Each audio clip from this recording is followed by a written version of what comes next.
And we have Vicksburg Gator football here at home at the friendly confines of Memorial Stadium. Big game coming up here against Ridgeland. And I tell you what, this district race is changing up a little bit. At first, we had like 4 teams there, and Ridgeland loses to Neshoba. And so here we are, down the stretch we come. Just a few weeks left in the high school football season. Time flies when you're having fun, and the Gators are definitely doing that. Gators coming off a big win last week and gave up their first points in about 20 quarters. We'll talk about it with head coach Todd McDaniel here. Coach, how you doing? Doing great. I know you're doing great. Got a win, and it was a grinder of a win at that. And we were talking about it last week, how you want to win every game. You want to be free-flowing and fun with it. But then during this time of year, you only got 3 games left in the regular season. You want some adversity, and you got a little bit of that. Most definitely. but the kids, they fought through it. And last year this time, a few weeks ago, prior to week 7, week 8, week 5, or week 6 of last year, they would have fell completely apart. And they came together, and I told them after the game, I got to hold my composure a little bit better. I saw some things that I just didn't like morally and ethically that was going on the field, and they came together, and it's a good thing. They saw me kind of upset and frustrated, and they came together and said, "Coach, we got you," Yeah. So I appreciate that, from the kids, and we always talk about family, so we had to be a family that night, and we had to come together, and we can, families can always overcome a group of guys, you know what I mean? And hats off to Callaway, probably one of the most talented teams that we've played all year. They had big physical receivers, one of the biggest offensive lines that I've seen in high school football in a long time. Huge athletic defensive line, but we were just fortunate enough to go in there and play hard and come out with the victory. It was 44-18, the Gators beating Callaway, and we talked about it. The shutout streak ended, and TJ Mayfield brought it up last week. That's the first, I missed the first couple of games. That's the first points I've seen Vicksburg give up with my own 4 eyes. I've got 4 eyes, by the way. I think I might have a few more than that because I'm blind a little bit, but that's the first points I've seen your team give up. And I tell you what, it was a ball game and it was a grind, but and I was kind of bummed out a little bit by the fact that the shutout streak ended. Mm-hmm. You want to enjoy that ride while you got it, right. But you knew reality was going to kick in and it wasn't going to last. So I was bummed out for a while, but then, how were we able to fight through that? Because it was a game for the most part in that second half. Well, I had to tell the guys, sooner or later somebody's going to score, and I understand that you're upset about it, but we have another play. Yeah. We have another 2 quarters to play. We have to play. Regardless of what the streak was, whatever, streaks always end. Nick Saban's streaks ended Saturday, and he's supposed to be the greatest coach ever, but still in all, though, streaks come to an end. We gave up 2 big passes, it came down to technique, and, it's a good thing, if simply because now they don't have that monkey on their back anymore, they can just go out there and play and be relaxed and play aggressively, but still in all, though, it's a wake-up call. Yeah. Yes, people can score, and, we can, you can walk around and your head can get a little bit too big, but still in all, though, they went on and strapped it up and finished the game strong and looking forward to Friday. And it was a couple of big plays, too. I think it was a 70-yard drive, and then it was a big play for the 2 touchdowns that they had. And I guess the pride factor, too, and the fact that they were upset about the fact that streak ended, the fact that they allowed somebody to score. Right. And like I said, that's a good thing, Yeah. for you to want to keep everybody out the end zone, but mistakes do happen. It's the game of football. They're coaching just as though we're coaching on the same on the other sideline, so that's going to happen. We want to go out there and we want to score 30 or more points, and we don't want to give up no more than 10 points per game, and then that's the remedy that we want to stick with and hold on to. But still in all, though, I'm proud of the way those kids have they battled back and they end up shutting them out in I think maybe the second half, the fourth quarter, whatever the case may be, So I'm just happy that we played together as a unit, The team played with a lot of poise. despite giving up their first points in 3.5, 4 games, whatever it was, they got right back with it. Took them a minute, but they were able to get back on track, back on schedule. And that's the key. You get knocked off schedule, that's going to happen. That's life. But how do you get back on schedule and when you get back on schedule? And that happened fairly quickly, I thought. Right. So, when they scored, they didn't lose their composure. They was visibly upset, but still in all, though, it's going to happen. It's just football, Very seldom, we were just excited, elated to get the first shutout. Now all of a sudden you get run 4 in a row. Now all of a sudden, you want to go 5, you want to go 6. And that's a good thing, but it's just an opportunity to try to start another one. Yeah. Within the game, though, you talked about the adversity. You lost a player. Robinson was ejected on a targeting. Talk a little bit about that, how that unfolded. I know you weren't happy about it. What were your thoughts on it? Well, my thoughts, it's hard for NFL players to run full speed and change the direction or be able to lower their head or lower their body at a split second, And the kid was actually breaking through the line of scrimmage, and it was his job to cover the back out the backfield. And I think the quarterback was maybe getting hit at the same time, so he kind of floated the ball out there. It didn't have any trajectory on it or anything, And the kid was trying to turn and adjust his body to catch the football, but you got a kid running full speed, and while another kid is trying to turn and adjust himself and catch the football, and it happens, But still in all, though, it's not the ejection wasn't. I don't believe that the ejection should have happened. Sometimes you just got to let the kids play, whatever the case may be. But still in all, though, I just believe that call shouldn't have been called at all. What was the explanation? I didn't get one. Oh, okay. Well, I guess that's the frustrating part too. When you want to have a conversation with the referee, you want an explanation in terms of what happened or what didn't happen. Right. And I think so that obviously was the more frustrating part, the fact that there was no explanation. Absolutely. No explanation on a few calls. Yeah. 2 personal fouls against the opposing team, but they don't mark it off. That's frustrating as a coach. Yeah. And they don't understand the type of work and type of hours that's put into building a football program or being a good football player, and the type of commitment that it takes. When you only see them on Friday night or Friday evening. And when you go out there and you work as hard as you possibly can and break a long run, and you get a flag thrown on the ground, and I'll be the first person to tell you that I don't talk about referees. I try to just as furthest thing from my mind. But when you tell me number 4 is holding, then I look back and it's clean block. I've been in it 20 years. I know the difference between a clean block and a hold. Yeah. And when it happens like that, it's just disheartening. Yeah. Well, it wasn't disheartening at the end because that was a win, and it was a grind out win. It was a hard fought win. There was nothing easy about it. You look at the score 44-18, and the assumption is, man, you had it going. No, it wasn't quite that. You lose a player. One of the other areas, 118 yards in penalties. We've talked about throughout the course of the season. Right. But the positive part, Ronnie Alexander, 198 yards passing. Absolutely. I would thought maybe Ronnie Alexander 198 yards rushing because you run the wing T. 198 yards passing. That's I would guess that's probably the most that he's had throwing the football since he's been here. Correct. Correct. And you go back and watch Eddie Robinson. I love the history of the wing T. You go back and look at Eddie Robinson when he had players going year in and year out to the NFL draft, and he was running the wing T, but he was the most balanced team in the conference. Yeah. And that's when the SWAC was the SEC. He was the most balanced team in the conference. He was almost 50-50 right down the middle and being able to throw the football. And that was a great thing for Callaway to come up and challenge us the way they did and to be able to show everybody that, yes, we can throw the football. If you walk down and try to get in our face, we have receivers on the perimeter that can make a play and run it can make the throws. So, we actually invite that, so pick your poison.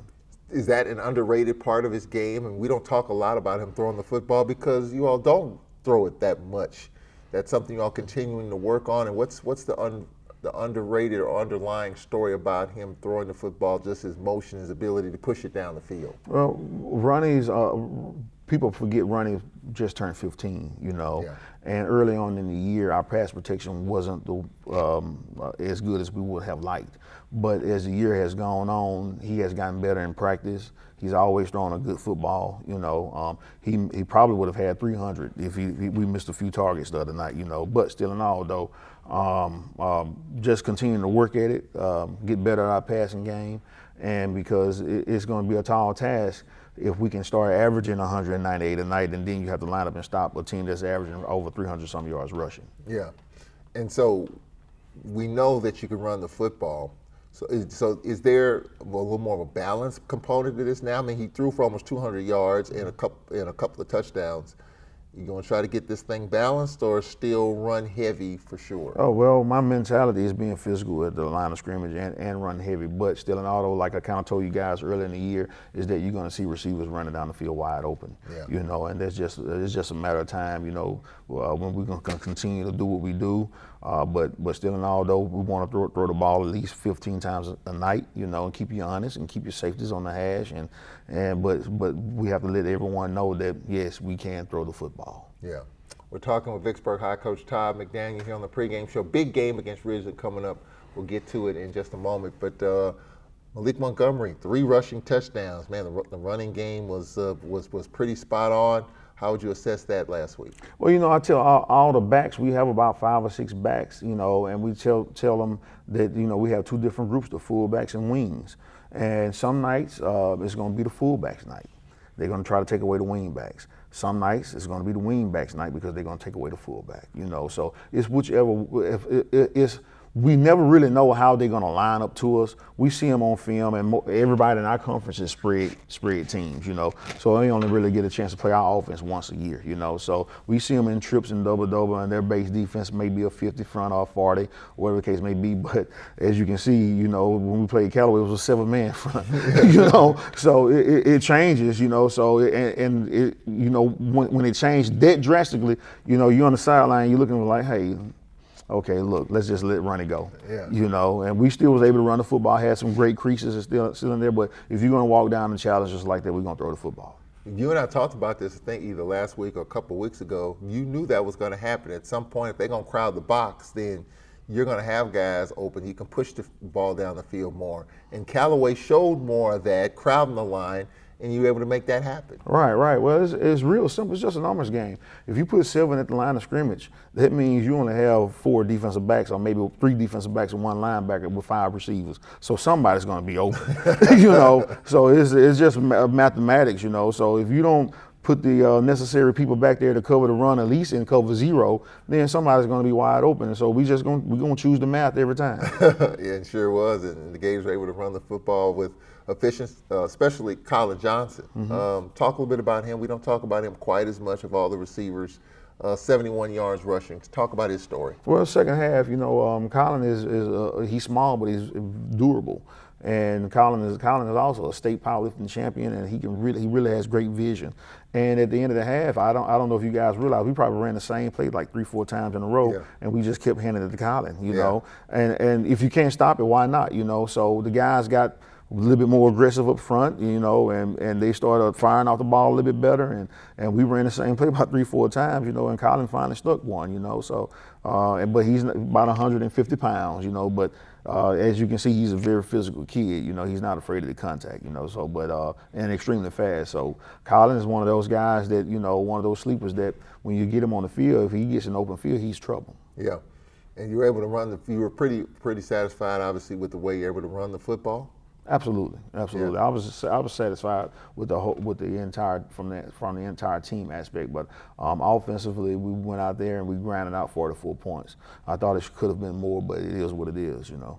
Yeah, and we were talking about it last week. I mean, despite the fact that we gave up our first points in Lord knows how long, despite the fact that may not have been quite as sharp and efficient, you still scored almost 50 points, and you left some points out there. Right. So, you know, we haven't reached our peak at all. We're going to lose 2 to 3 guys offensively, 2 guys defensively.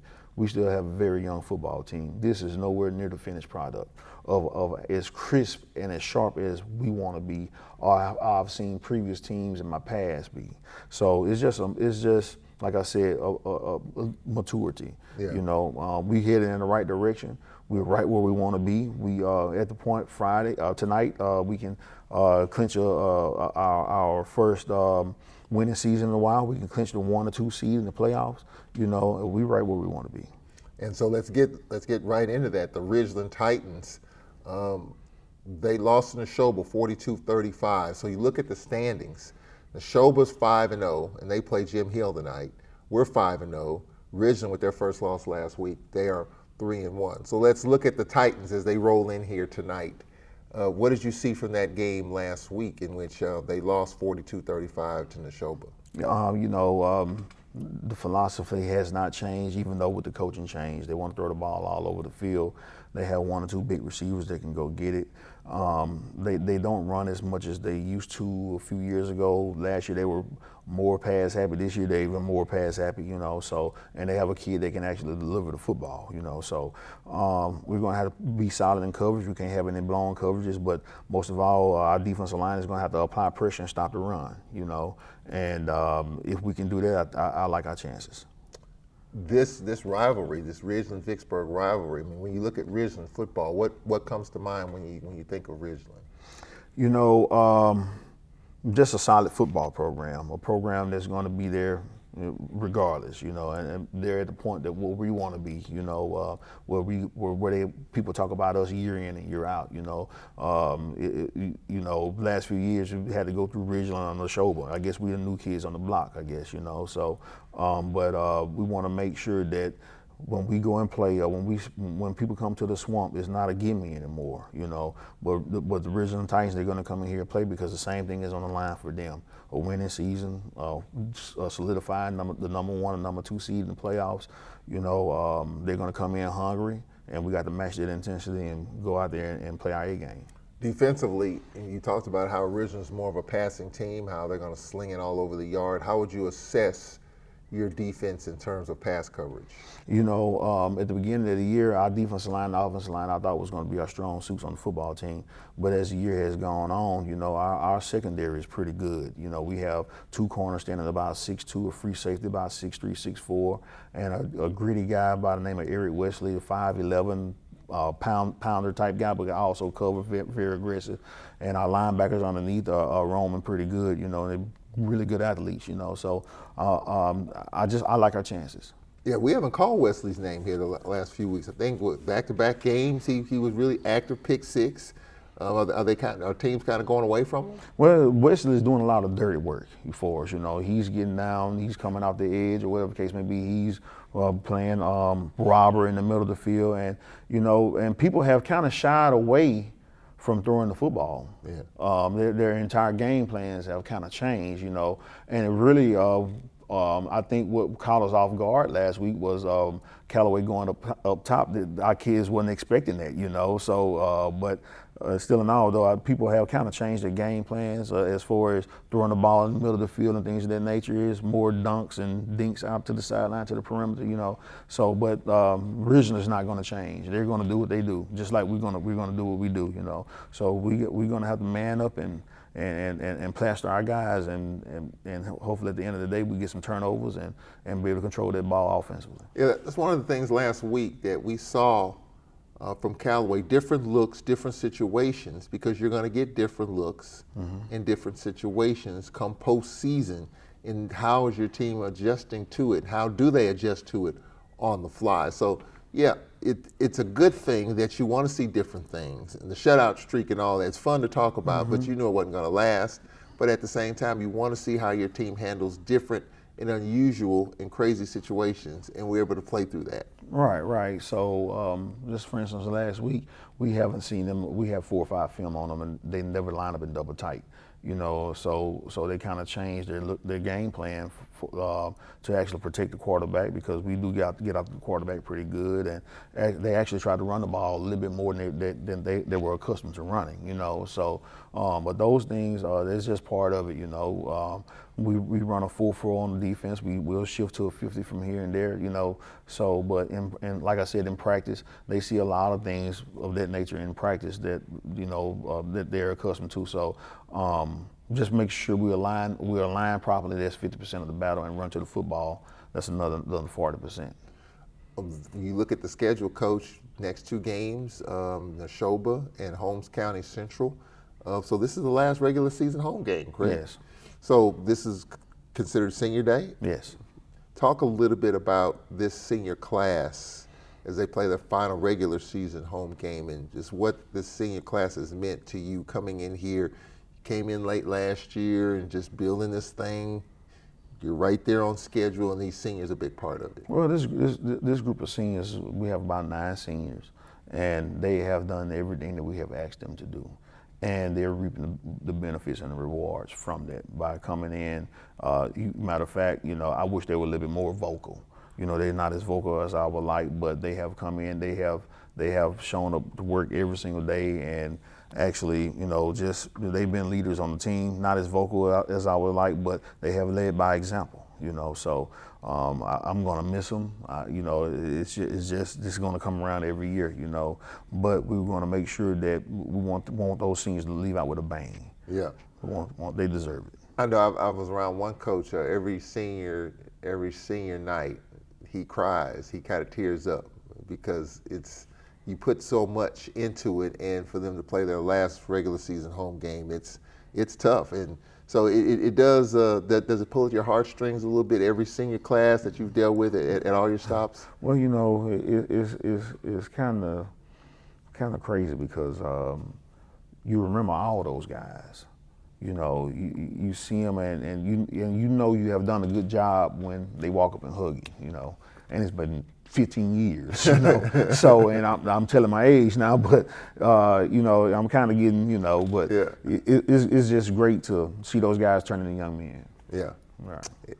This is a big game, Coach. I mean, this is one of the big ones in this district, and with the realignment and all that, Right. Cleveland Central, and kind of used to that, but this is a gauntlet of a district with the Neshobas and the Ridgelands of the world. I mean, we got through those 2 games playing over at Forest Hill, and you said it early in the season how on the back end of this schedule, this is where the real deal happens. Every week's a real deal, but you look at 2 teams. Neshoba's undefeated playing Jim Hill tonight. Ridgeland trying to secure a home game. We're trying to secure a home game.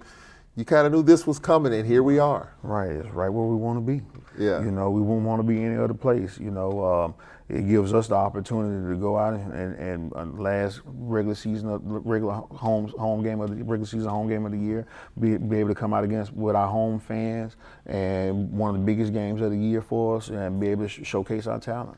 We want our fans to come out and support us, and we want them to be as loud as they possibly can. Let's send these seniors off with a bang, and let's go out there and play our A game. I saw you last week trying to get the Gator crowd fired up when the player got ejected, when Robinson got ejected, and things were going sideways. You wanted the band and everybody just kind of get into it, and they got fired up over there. And you know what? Hey, that 12th man means a lot. Yeah. The kids look up in the stands, or they hear the band, or they hear their parents and their friends cheering for them. You got to go out there and play hard. Yeah. That's what it's about. Yeah. You want to go out there and have a good time, play hard. And you want to be prideful about your community. So I can't wait. I can't wait till 7 o'clock. Yeah, I think this is one of the biggest home games that we've had around here in a while. Right. How's the week of work been? Just the focus. You know what? I'll be perfectly honest with you. We have come a long way. We have competition Tuesday, and we get out and we bang. Normally after week 6 or week 7, I would take off all the pads, but after a few years, I decided we're going to keep the pads on at least 1 day a week, and we went out and banged, and we made some contact. And my fullback came back to the huddle. He was a little bloody. He had some blood on his shirt. Wingback came back. He had some blood on it. I said, "You guys all right?" "Oh, coach, just a scratch." Last year they would have been out for a week. So you know what I said? Hey, everybody on the field. I just know that we're gonna go out and we're gonna play our hardest. So our whole mentality has totally changed. And great thing about that, those guys are coming back for a few years. Yeah.